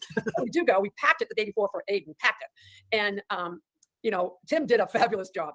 I don't know how he held it together in that courtroom with Mello. But when you see Mello and you look at Mello's tape, Mello can't figure out, and the courts can't figure out, why are all these people coming? And they call us an angry mob. Well, right? There is not an angry bone in our body. I know. When they drive by, I'm angrier than you guys. And I don't even have a skin in the game to really be angry. We're not angry. We're happy. And they can't figure it out. How are all these people together, happy, protesting for justice? And they can't figure it out. And when you look at Mello the other day, it struck me. And he goes, for lack of a better term, turtle riders. They cannot figure out why all of us are come day after day for these protests and to support Karen Reed.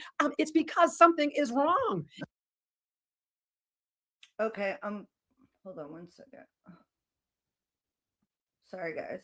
All right, I'm looking for a new video here. I'm going to show you. Hold on one second. Hold on 1 minute. I found one here for you.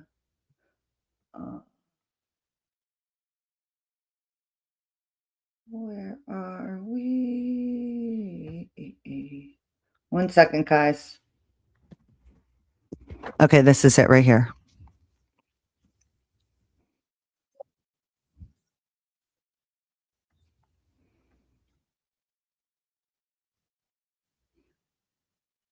Karen Reed case. I know I've talked about a little bit on my channel.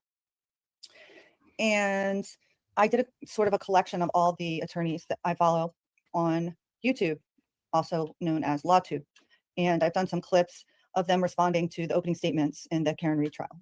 And so hoping that I don't get copyright struck by any of them. I'm giving them full credit, obviously. And if you aren't following any of the attorneys that I'm highlighting in here, I've included their YouTube handles, and you should definitely check them out. They're all really good. You know, as much as we can use our common sense, when it comes to the law, there are things that are not common sense and are hard to understand and figure out. And so it really helps to sort it out by watching these attorneys. And they're all just so full of personality, and I really like it. And I've included ones that are both, for example, I include Emily D. Baker, who is a former prosecutor in the city of Los Angeles. And then I also have Natalie Lawyer Chick, who is a current defense attorney. I've got Peter Tragos in here, lawyer, you know, he's a civil litigator, but he also has his father who has been a defense attorney. And I believe Peter Tragos has also done some defense work. And I've got uncivil law in here, Kurt, who's super smart and hilarious, I think. And he's argued in front of the Supreme Court. And then we have Runko of the Bailey, who's from Canada, also hilarious, I think. And I'm not sure, I think he does do defense work, although it's in Canada. We have the DUI guy, Larry, the DUI guy. And he does. All right, let me just smooth this over here. Now, had some conversation with the defendant that evening, as well as yourself and Mr. McCabe at the waterfall. She left around the same time as they did. She parked on Washington Street around the same area as Mr. O'Keefe and she did, specifically in Mr. Reed's car. And she observed Mr. O'Keefe and the defendant walking toward the defendant's vehicle, and specifically the defendant walking towards the driver's side of the vehicle. Now, you'll hear testimony from a Christopher and Julie Albert, who were people who were at one point neighbors of Mr. O'Keefe. They knew him well from being neighbors whose birthday was coming up the following day, the day of the snowstorm on the 29th. So he had been back at the house at 34 Fairview while his family was out at the waterfall. He had a number of friends that had come over that evening to celebrate his birthday with. And then we played, you know, we drew with crayons, and Billy took the white crayon, and I wanted the white crayon. And so I asked him, can I have the crayon? Now, Nicole Albert lives at 34 Fairview. She has a husband named Brian Albert, who's also a Boston police officer. Brian Albert had gone with a friend of his, who's also a law enforcement named Brian Hayes. Like, they had gone separately, but had come home together from He's always so nice, you know. Fallen police officer in New York City. Came home early to sort of be present in the driver's side of that. Sir. Now, you'll hear testimony from a Christopher and Julie Albert. You're not easy to follow. Who were at one point neighbors of Mr. O'Keefe. No. So I had to get the other crayon from Fred. From a number of different analysts, from the State Police Crime Lab and from some other laboratories. But how did you skin your knee? And he's like, so I took the crayon from Fred, and then we had juice, and it's like, this is a horrible opening statement. Horrible. She's done. Horrible. And Jillian, I agree with you. There's no way he was the best person to take this case. It is so hard to even getting to Ms. McCabe. I feel like I had like color in my hair when we started watching this. Whose birthday was coming up the following day, the day of the snowstorm on the 29th. So he had been back at the house at 34 Fairview while his family was out at the waterfall. He had a number of friends that had come over that evening to celebrate his birthday with him. Now, when does this story actually intersect with the part that we care about? Does it ever? Like, is he just gonna tell us this story about them getting pizza and the waterfall? And like, does this ever actually get to why we think Karen Reed committed murder? Like, right? Like, how many of us were watching that opening statement and we're kind of like, what the fudge are they? What is he talking about? And I followed the case. I started following it about a year ago. I saw Turtle Boy and started getting it, looking at it. And I was just really diligently trying to follow along here, and I took some notes from the prosecutor. But watching these attorneys follow this prosecutor I just found it hilarious. Almost 5 more minutes of this guy we have to tolerate. You will hear approximately 6:23, 6:24 a.m. During the conversation with the defendant. The defendant asks Ms. McCabe to look up on her phone how long someone has to be also located within that Cannon Center area. Sir, can we get an overview? Mr. I don't O'Keefe, care if he earlier owns a in the day pizza of the shop. 28th, had been into that pizza shop along with his nephew to get his nephew a slice. Christopher Albert and Mr. Consistency. He was white when he Mr. started. O'Keefe. Now he's blood But red. Also since Wow. taillight DNA was on DNA on the defendant's taillight. His opinion is consistent with that of Mr. O'Keefe. He's turning And ridiculous. It's funny hearing his PSL. Sergeant Mechanic were the two preliminary investigators, as well as Jennifer McCabe, who was Nicole Albert's sister, and her husband Matthew. They go back to that. And who did they beget? Into that pizza shop along with his nephew to get his nephew a slice. Christopher Albert and Mr. O'Keefe I mean, if you're going to give us that much detail, what kind of slice was it? I mean, now I want to know. had some conversation regarding what they were doing There's a that pizza night. place near Christopher UMass Albert Amherst. whose birthday was coming up the following day, the day of the snowstorm on the 29th. So he had been back at the house at 34 Fairview. Well, He's just his so family was good. out at the waterfall. You know, he's just not good. He had a number of friends that had come over. Not that nice. evening You know, that's celebrating why the he's birthday so with good. him. And she observed Mr. O'Keefe and the defendant walking toward the defendant's vehicle. That's like the face everyone had, I think. Stephen Albert brings him. All of this is in relation to Brian Albert and Nicole Albert's son, Brian Albert Jr., whose birthday was coming up the following day, the day of the snowstorm on the 29th. So then I tied an onion to my belt, as was the fashion at the time. When is this story going to intersect with I can't murder? with him. He's so funny. I can't. Okay, guys, we're getting to the motive now. Insists The that he was motive. making out with Mariette Sullivan in that lobby as opposed to her giving him a hug. And makes repeated reference to that within the contents of those text messages as well. And it's like, so they stay together. They're still together after that. But is that supposed to be the motive? Is that what? He's like, is that supposed to be the motive? Like, what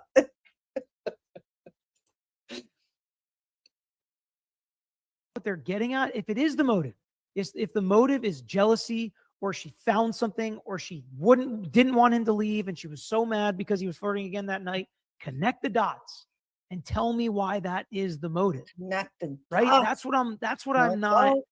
I'm not hearing him say, and the night this happened, January 29th, January 28th night, 29th morning, there's a text message saying, you did it again, referencing back to that time she said he was cheating. And that's the last text message between John O'Keefe and Karen Reed. Something like that. I'm not saying that exists. I'm just saying connect some of these dots with the evidence.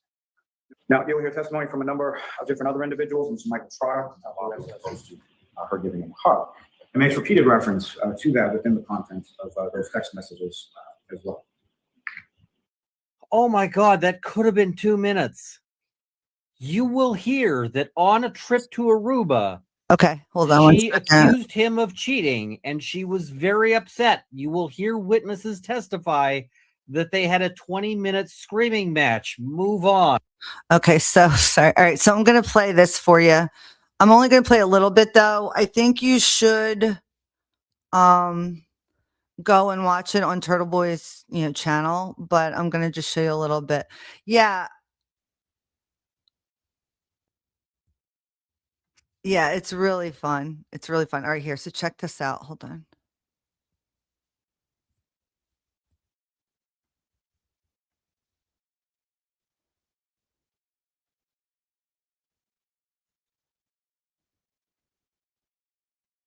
Actually, wait a minute. Hold on. And he does have a fundraiser, and I would do fundraising for him in some capacity for his case. They just had one on Sunday. They raised $80,000 for his case. I think it's definitely worth helping somebody like this. But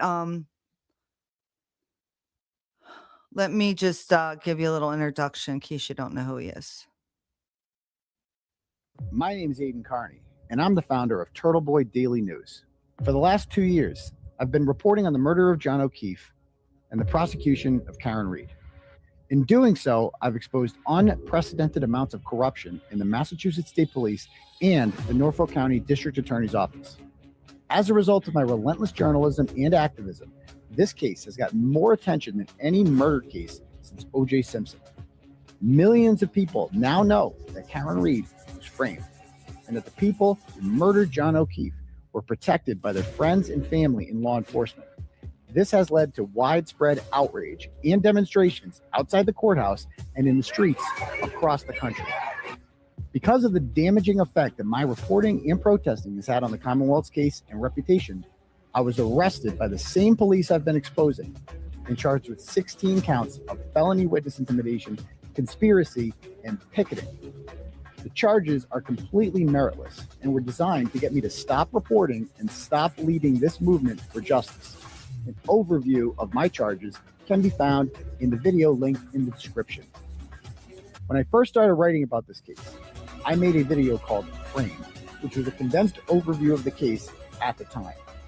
However, much has come to light since then, including a trial that ended in a hung jury. And as we enter the retrial, an updated version of Framed was needed. This video is the complete summary of the most important facts of the case. Look how flat the street is. Which prove undeniably that Karen Read is innocent and that the people who murdered John O'Keefe framed her for their crimes.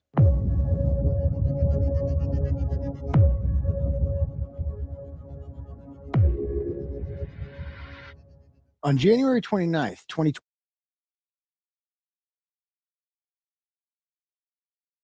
I stopped it because I don't want to show his video here. You guys should watch it on his channel. He gets the views.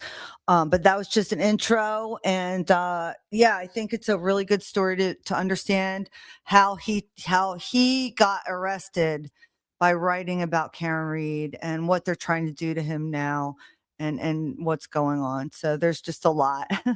But I'm going to keep following the parasocial relationships that I've developed out of this with Jess Machado and Auntie Deb and Turtle Boy and the Glare. And I am going to continue to follow the case. And I will be up there the next motion to hear for dismissal. All right, guys, thanks for listening. Appreciate you all very much, every single one of you, for listening. And just going to play some music while we dance our way out of here.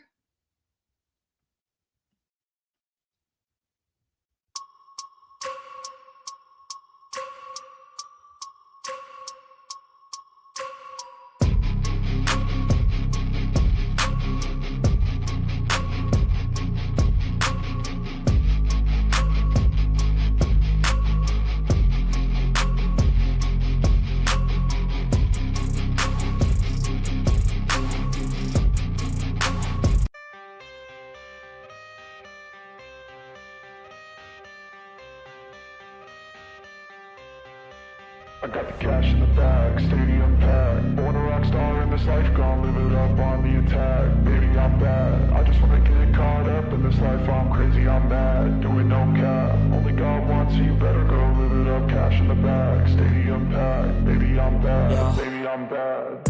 I just wanna stay bad, stay mad. Chip on my shoulder cause they treat me like an outcast. I ain't gonna take that, stay back. I'll be swinging hard till the hits come in all caps. I ain't gonna lay back, pray that someone's gonna help me. Ain't nobody like that. I ain't gonna wait, that's all fact. Give me one shot and I'll never get the throne back. I'm sick of being cautious. I'ma go cause something, can't stop this. I'ma steal everybody's lane, call it shoplift. Sick of hearing everyone complain when they thoughtless.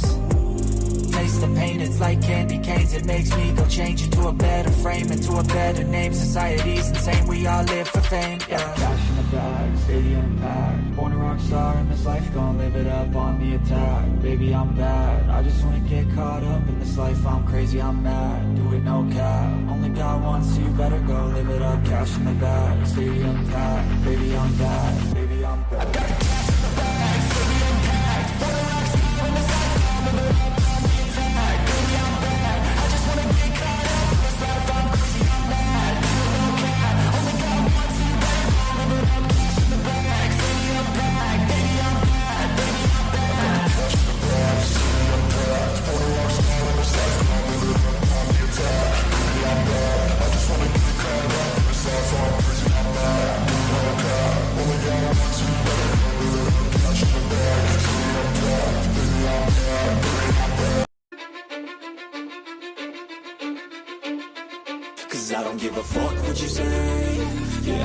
shit my way.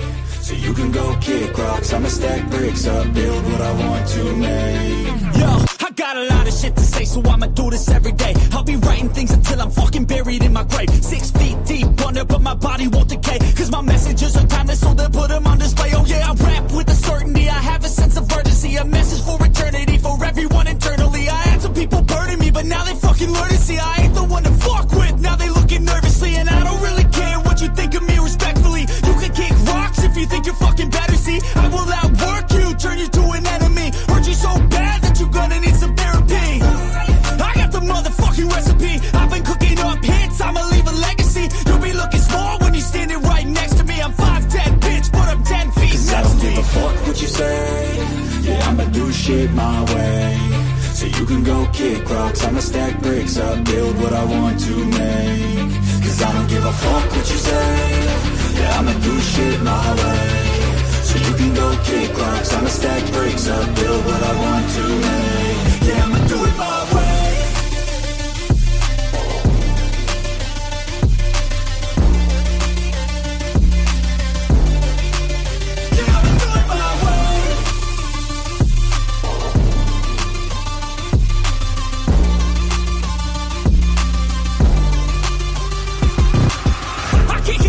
Coming out with a statement. You really changed, man. All your music and arrangement. You don't know shit. Shut your mouth. You can save it. I'm the same dude that got his come up from the basement. 100 songs, 100 weeks didn't change it. Experiments, development, intelligence, and patience. I'll do it all again, cause I never feel complacent. Let's keep the good vibes. Positivity's contagious. I'm never looking back, cause I made a life that's passionate.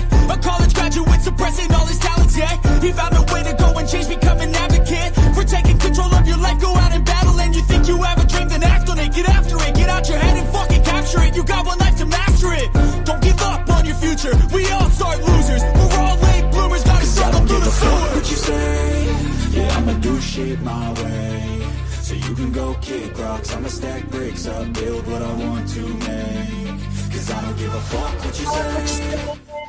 I'ma do shit my way.